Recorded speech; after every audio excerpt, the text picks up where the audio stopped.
नमस्कार दोस्तों, स्वागत करते हैं आज की महत्वपूर्ण खबरों में। जी हां दोस्तों, आज की बहुत बड़ी जानकारी निकल कर आ रही है। दोस्तों, यदि आप छात्र हैं या आपके परिवार से या आपके घर से कोई स्कूल जाता है तो आप सभी के लिए बड़ी खुशखबरी निकल कर आ रही है।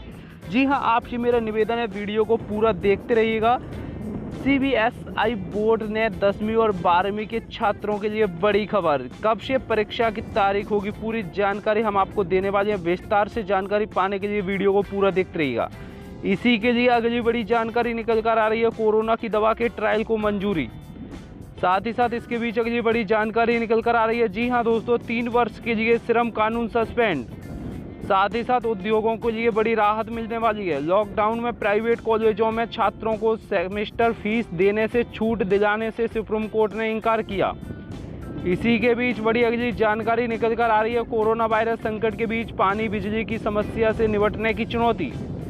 ऐसी ही खबरों में बने रहने के लिए धन्यवाद। अभी खबरों का सिलसिला बाकी है और अभी मैं आपसे जानकारी देना चाहूँगा कि इसकी विस्तार से जानकारी पाने के लिए चैनल को सब्सक्राइब करने के बाद वीडियो को लाइक कर दीजिएगा और वीडियो को पूरा देखते रहिएगा।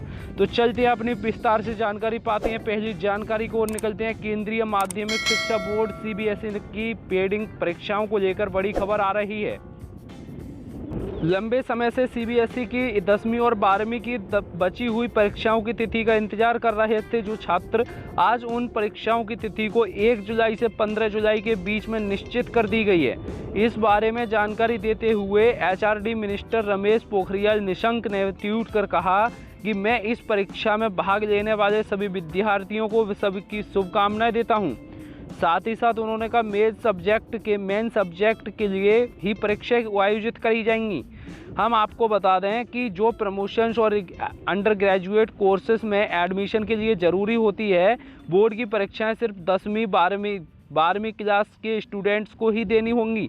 10वीं की परीक्षाएं केवल पूर्वोत्तर दिल्ली के दंगों से प्रभावित स्टूडेंट्स को देनी होगी। बाकी दूसरी जगहों के स्टूडेंट्स को 10वीं की बची हुई परीक्षाएं नहीं देनी होगी। देश में कक्षाएं 12वीं की परीक्षा बिजनेस स्टडी, भूगोल, Hindi, home science, sociological, computer science के नया जो भी आयोजित होंगी, ये सभी परीक्षा को आयोजित किया जाएगा। इसी के बीच बड़ी अगली जानकारी निकल कर आ रही है। भारत की कोरोना की दवा के ट्रायल को मंजूरी मिल गई है। साथ ही साथ हम आपको बता दें, आप सभी भारतवासी हैं तो आप सभी के लिए गुड न्यूज़ निकल कर आ रही है। भारत में तेज़ी से बढ़ रहे कोरोना वायरस के संक्रमण को देखते हुए अब वैज्ञानिक ने इनका इलाज ढूंढने के लिए नए प्रयोग शुरू कर दिए गए हैं। इसी कड़ी में अब drug controller general of India ने फेविपिराविर नामक एंटी वायरल दवा का देश में ट्रायल शुरू करने की मंजूरी दे दी है। प्रधानमंत्री नरेंद्र मोदी की अध्यक्षता वाले वैज्ञानिक एवं औद्योगिक अनुसंधान परिषद ने इसी की मंजूरी मिलने के बाद अगले हफ्ते इसका ट्रायल शुरू होने का फैसला किया है। इसी के साथ ही साथ हम आपको बता दें कि इसके बीच अगली बड़ी जानकारी निकल कर आ रही है। जी हाँ, दवा से संबंधित सीएसआईआर के महानिदेशक डॉक्टर शेखर मांडे ने बताया कि फेविपिराविर एक ऐसी दवा है जो पहले से इन्फ्लुएंजा के इलाज में भारत समेत कई देशों में प्रयोग हो रही है। हमें उम्मीद है कि इसमें कोरोना वायरस पर काबू पा सकता है।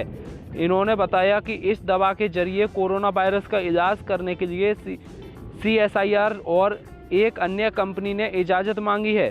साथ ही साथ इसकी इजाज़त भी मिल गई है और हम उम्मीद करते हैं कि अगले हफ्ते तक ये दवा काम शुरू कर जाए। साथ ही साथ इसी के बीच अगली बड़ी जानकारी निकल कर आ रही है। विस्तार से जानकारी पाने के लिए वीडियो को पूरा देखते रहिएगा। जी हां दोस्तों, यूपी में 3 वर्ष के लिए श्रम कानून सस्पेंड। योगी सरकार ने दी उद्योगों को बड़ी राहत। देश में कोरोना के संक्रमण के कारण लॉकडाउन के दौरान प्रदेश में लंबे समय से उद्योग को चलाने के साथ उनको छूट देने पर मोहर लगाई गई है। औद्योगिक विकास मंत्री सतीश मेहना ने कहा, वाराणसी के साथ ही अन्य शहरों के उद्यमी और ने वीडियो कॉन्फ्रेंसिंग के माध्यम दौरान का संकेत दिया है। उत्तर प्रदेश राज्य औद्योगिक विकास प्रशिक्षण क्षेत्रों में उद्योग शुरू करने की अवधि को लेकर 1 वर्ष से बढ़ाकर अब 3 माह किया है। 1 वर्ष 3 माह किया जा सकता है। वाराणसी के गुरुवार को वाराणसी के रामनगर औद्योगिक एसोसिएशन के साथ वीडियो कॉन्फ्रेंसिंग में औद्योगिक विकास मंत्री सतीश मेहना ने कहा, इस बिंदु पर विचार करने की बात भी कही। ऑनलाइन संवाद करने होते हुए महाना ने उद्यमी से कहा कि उद्यमी की सुविधा के लिए साथ ही पोर्टल लॉन्च किया जाएगा और इससे जीएसटी रिफंड समेत तमाम प्रकार की सुविधाएं उपलब्ध भी होंगी। साथ ही साथ हम आपको बता दें, इसी के बीच बड़ी खबर निकल कर आ रही है। इसी के बीच हम आपको बड़ी खबर देने वाले हैं। लॉकडाउन में प्राइवेट कॉलेजों और स्कूलों ने छात्रों को सेमेस्टर फीस देने से छूट दिलाने से मना कर दिया है, सीधा इनकार कर दिया। जी हाँ दोस्तों, इसी के बीच हम आपको बता दें, सुप्रीम कोर्ट ने कोरोना वायरस यानी कोविड-19 के कारण जारी यानी कि लॉकडाउन में प्राइवेट कॉलेजों और में छात्रों को सेमेस्टर फीस दिलाने से भी इनकार कर दिया है। सुप्रीम कोर्ट में एक जनहित याचिका दायर कर सभी प्राइवेट और सरकारी कॉलेजों में छात्रों को सेमेस्टर फीस से राहत दिए जाने की मांग की जा रही थी। याचिका में कहा गया था कि कोरोना महामारी के चलते देशव्यापी लॉकडाउन के चलते ही लोगों की आजीविका प्रभावित हुई है। देश का एक आगे वर्ग का जीवन निर्वहन में बहुत दिक्कत हो रही है। ऐसे में बहुत लोग ऐसा भी हैं कि जिन्हें बच्चों के कॉलेज में को भारी रकम सेमेस्टर फीस देने की समस्या भी आ रही है। सुनवाई के दौरान कोर्ट ने कहा कि अगर कॉलेजों को फीस नहीं मिलेगी तो कॉलेज कैसे चलेंगे। साथ ही साथ उन्होंने कहा प्राइवेट कॉलेज अपने स्टाफ को वेतन भी कहां से देंगे। कोर्ट ने याचिकाकर्ता से कहा कि अगर किसी स्टूडेंट्स को ऐसी दिक्कत आ रही है तो वह कॉलेज प्रशासन से भी अनुरोध कर सकता है। साथ ही साथ हम आपको बता दें, इसी के बीच बड़ी जानकारी निकल कर आ रही है। कोरोना वायरस संकट के बीच पानी बिजली की समस्या से निपटने की चुनौती। कोरोना संकट से तो राजस्थान की लड़ाई लड़ रहा है, लेकिन अब गर्मी बढ़ने के साथ साथ ही पानी बिजली की समस्या से निपटने की चुनौती भी प्रदेश सरकार के सामने होगी। हालांकि राजस्थान के सीएम अशोक गहलोत सरकार ने पानी बिजली की समस्या से निपटने के लिए तैयारी प्रारंभ कर दी है। पानी बिजली की समस्या के मद्देनज़र रखते हुए सीएम गहलोत ने गर्मी के मौसम में प्रदेश में पेयजल आपूर्ति सुचारू रूप से करने और हैंडपंप एवं नलकूपों की मरम्मत के कार्य में तेजी से निर्देश दे दिए गए हैं। वहीं हम आपको बता दें, 48 घंटे में अधिक समय से अंतराल से पेयजल आपूर्ति वाले क्षेत्रों में यह अंतराल कम करने के लिए कार्य योजना बनाने को कहा गया है। साथ ही साथ हम आपको बता दें, सीएम गहलोत का कहना है कि लोगों को पीने का पानी कम से कम 48 घंटे में एक बार मिले। यह सुनिश्चित किया जाए कि अपने निवास से उन्होंने वीडियो कॉन्फ्रेंसिंग के माध्यम से इस प्रदेश में पेयजल आपूर्ति की व्यवस्थाओं की समीक्षा करते हुए कहा कि गर्मी के मौसम में पानी की ज़रूरत बढ़ जाएगी। ऐसे में निर्बाध पेयजल आपूर्ति राज्य सरकार की प्राथमिकता है। हमारा पूरा प्रयास रहेगा गर्मियों में कोई भी प्यासा नहीं रहे। साथ ही साथ हम आपको बता दें, इसी के बीच अगली बड़ी जानकारी की ओर चलते हैं। साथ ही साथ इसके बीच बड़ी जानकारी निकल कर आ रही है इंडियन रेलवे से। इंडियन रेलवे ने 215 स्टेशनों को कोविड-19 आइसोलेशन ट्रेनों के लिए किया चिन्हित।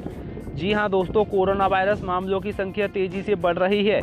इसी के मद्देनज़र रखते हुए भारतीय रेलवे ने देश के 23 राज्यों को और केंद्र शासित प्रदेशों में 215 रेलवे स्टेशनों को चिन्हित किया है, जहां नए आइसोलेशन कोचेस वाली ट्रेनें तैनात की जा सकती हैं। ये सभी रेलवे स्टेशन ग्रीन जोन के साथ साथ ऑरेंज जोन में भी स्थित हैं।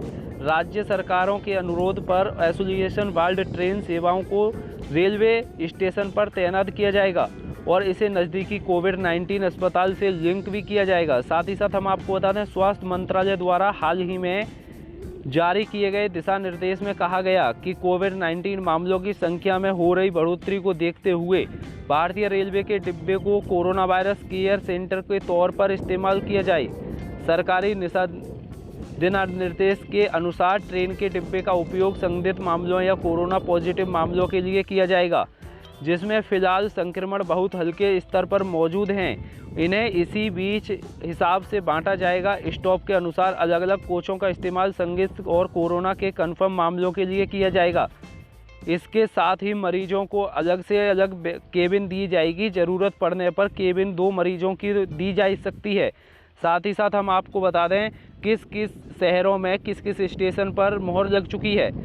देश के मुख्य शहरों के स्टेशन इस प्रकार हैं: दिल्ली, कोलकाता, बेंगलुरु, मुंबई, हैदराबाद और चेन्नई शामिल हैं। इसके अलावा उत्तर प्रदेश, बिहार, राजस्थान, गुजरात, असम, अरुणाचल प्रदेश, उत्तराखंड, जम्मू कश्मीर, छत्तीसगढ़, मध्य प्रदेश, हरियाणा भी शामिल है। इसके साथ ही साथ हम आपको बता दें आंध्र प्रदेश, तेलंगाना, उड़ीसा, तमिलनाडु, पश्चिम बंगाल, गोवा, त्रिपुरा, महाराष्ट्र, झारखंड, पंजाब और कर्नाटक राज्य के मुख्य शहर भी शामिल इसमें हैं। साथ ही साथ हम आपको बता दें, इसी के बीच हम आपको जानकारी देना चाहेंगे, ऐसी ही पल पल अपडेट पाने के लिए चैनल को सब्सक्राइब करने के बाद बेल आइकन को प्रेस भी कर लीजिएगा। तो थैंक्स फॉर वॉचिंग दोस्तों।